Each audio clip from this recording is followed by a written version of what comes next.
Presenting Civil Guruji app available in Google Play Store. Download now.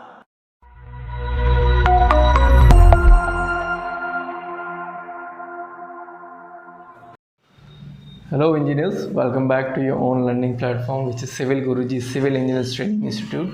Engineers आप सभी के साथ हमारे वन ऑफ द ट्रेनीज हैं जो एक पर्टिकुलर टॉपिक शेयर करने वाले हैं। वो टॉपिक आपके industrial plus construction and residential project में बहुत ज़्यादा यूज़फुल है।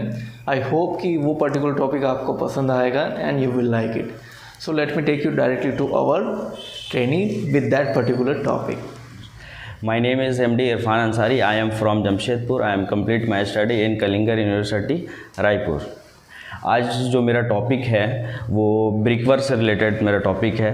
तो हम लोग ब्रिकवर्क से पहले जानेंगे कि brick what is brick, brick क्या होता है।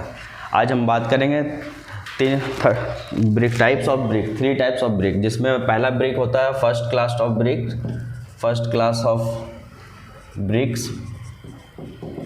फर्स्ट क्लास ब्रिक का जो कलर होता है वो चेरी रेड कलर होता है, cherry red colour.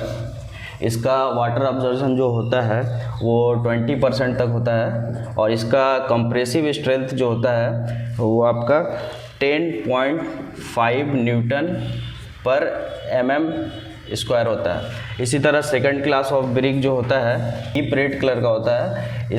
Water absorption इसका 22% होता है और इसका जो कलर होता है डीप रेड कलर का होता है और इसका जो कॉम्प्रेसिव स्ट्रेंथ जो होता है वो आपका 7.0 न्यूटन पर mm² होता है। अब हम लोग बात करेंगे थर्ड क्लास ऑफ ब्रिक का। थर्ड क्लास ऑफ ब्रिक का जो वाटर अब्जॉर्प्शन होता है वो 25% तक होता है और इसका क्रशिंग स्ट्रेंथ जो होता है वो 3.5 न्यूटन पर mm² होता है। इसको हम लोग थर्ड क्लास ऑफ ब्रिक जो होता है इसको हम लोग टेम्प्रोरी यूज़ के लिए लेते हैं, बाउंड्री वॉल के लिए। अब हम लोग बात करेंगे साइज़ ऑफ ब्रिक का। ब्रिक का जो साइज़ होता है 190 × 90 × 90 mm होता है। और हम लोग बात करेंगे ब्रिक का क्वालिटी को कैसे चेक करेंगे। ब्रिक का क्वालिटी को चेक करने के लिए हम लोग क्या करेंगे, एक ब्रिक को लिए उसको हम लोग वेइंग मशीन में वेट किए। वेइंग मशीन में वेट करके उसका वेट जो आया वो 2.4 आया। तो दूसरे दिन हम लोग इसको 24 घंटा पानी में भिगो देंगे।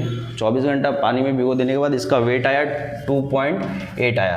अब हम लोग इसको परसेंटेज ऑफ वाटर एब्जॉर्प्शन इसका जो डिफरेंट वेट और एक्चुअल वेट जो होगा उससे डिवाइड कर देंगे तो इसका आंसर आएगा 14.02% आएगा।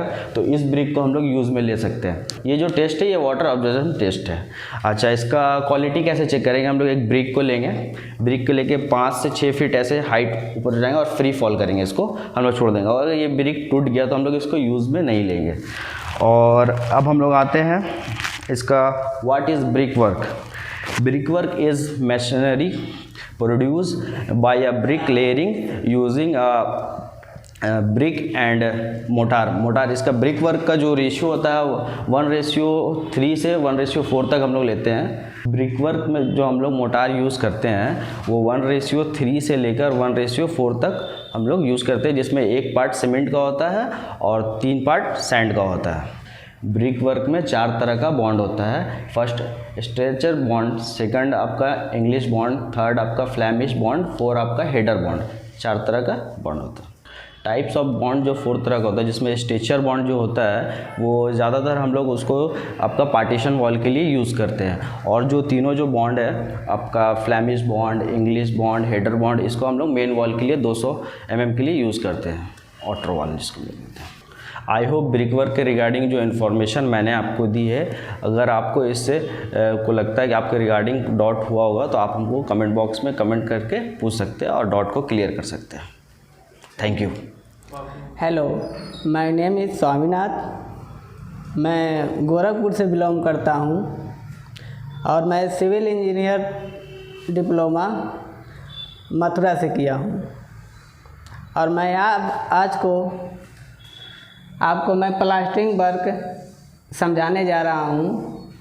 जनरली प्लास्टर तो कुछ नहीं होता है, किसी भी एरिया को स्मूथ लाने के लिए प्लास्टर किया जाता है, सरफेस एरिया बनाने के लिए। जैसे वॉल है, वॉल में प्लास्टरिंग करते हैं इसलिए कि ये स्मूथ हो जाए। टाइप ऑफ प्लास्टर वैसे IS कोड के अनुसार 3 प्रकार के होते हैं, 6 mm, 12 mm, 15 mm। 6 mm हम जहाँ कंक्रीट होता है वहाँ पर किया जाता है, जैसे स्लैब एरिया हो गया, बीम एरिया हो गया, कॉलम हो गए, यहाँ पर 6 mm किया जाता है। 12 mm ज़्यादातर इंटीरियर वॉल में किया जाएगा और 15 mm आउटर वॉल में किया जाएगा। आउटर में 15 mm क्यों करना है कि वहाँ पर बाहर धूप लगते हैं, बारिश आते हैं, इसलिए 3 mm ज़्यादा करते हैं इंटीरियर से। प्लास्टर का रेशियो 1:4 से लेकर 1:6 तक ले रखा जाता है, जिसमें एक पार्ट सीमेंट होता है, बाकी का सैंड होता है। अब प्लास्टर की क्वांटिटी कैसे निकालते हैं, अब चलिए मैं एग्जाम्पल के तौर पे आपको मैं बताता हूँ। देखिए मैं एक ड्राइंग बनाया हूँ, ये 4 दीवारें हैं, जिसमें A 4 मीटर है, B 3 मीटर है, A जो 4 मीटर है ये C के बराबर है 4 मीटर, B जो है D के बराबर है यानी 3 मीटर।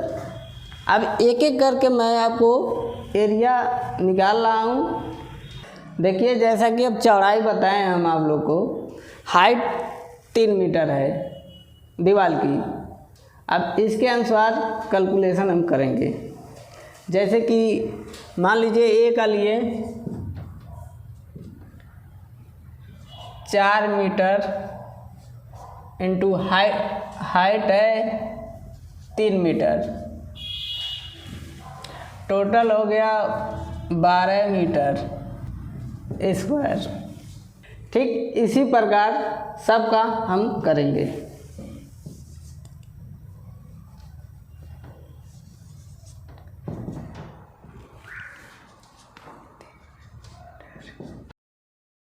तीन मीटर इंटू 3 मीटर बराबर 9 मीटर स्क्वायर।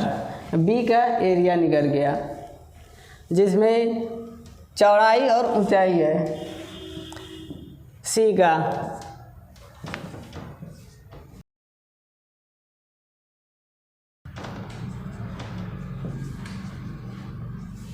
12 मीटर। फिर इसी तरह D का लेंगे 3 मीटर स्क्वायर। अब इन चारों एरिया का टोटल क्वांटिटी निकालेंगे जो निकल के आएगा। A का वैल्यू है 12 मीटर प्लस B का 9 मीटर, C का 12 मीटर, D का 9 मीटर। अब टोटल का 42 मीटर एरिया हो गया। अभी इसमें डिटेक्शन भी करना पड़ेगा, जिसमें विंडो हो गया, डोर हो गया। अब जितना एरिया विंडो का होगा और डोर का होगा उसमें इसमें माइनस करेंगे हम। उसके बाद जो एरिया बचेगा उसे हम कंप्लीट मतलब एरिया मानेंगे। आई होप कि ये आपको समझ में आया होगा। जो भी डाउट होगा नीचे डिस्क्रिप्शन में कमेंट कीजिएगा। Thank you. Hello viewers, my name is Rajiak Ansari. I am come from West Bengal, Purulia. I am complete my study in Bishnupur Public Institute of Engineering in 2020. आज मेरा topic है footing concrete. तो हम पहले समझते हैं footing concrete होता क्या है। फुटिंग कंक्रीट एक महत्वपूर्ण पार्ट है फाउंडेशन के लिए। फुटिंग कंक्रीट बेसिकली कंक्रीट से बना हुआ होता है और एनफोर्समेंट से। इसका काम है फाउंडेशन को सपोर्ट करना और सीटिंग करना। चलो आप समझते हैं वॉल्यूम कैसे निकलते हैं। तो आप देख पा रहे हैं कि ये फुटिंग का एक सेक्शन का ड्राइंग मैंने बनाया है। तो इसमें समझ लेते हैं इसमें फुटिंग की साइज़ है 1800 mm इंटू 1800 mm। अभी आप समझते हैं फुटिंग का दो शेप होता है, एक ट्रापेजोनल और एक रेक्टेंगल। तो हम समझ लेते हैं D1 equal to depth of rectangle और D2 equal to depth of trapezoidal. तो इसमें हमारा दिया हुआ है 250 mm एंड 150 mm। तो D1 हो गया 250 mm और D2 हो गया 150 mm। कॉलम इसके ऊपर जो हम देख रहे हैं कॉलम, उसका हमारा डायमेंशन दिया हुआ है 250 mm इंटू 400 mm।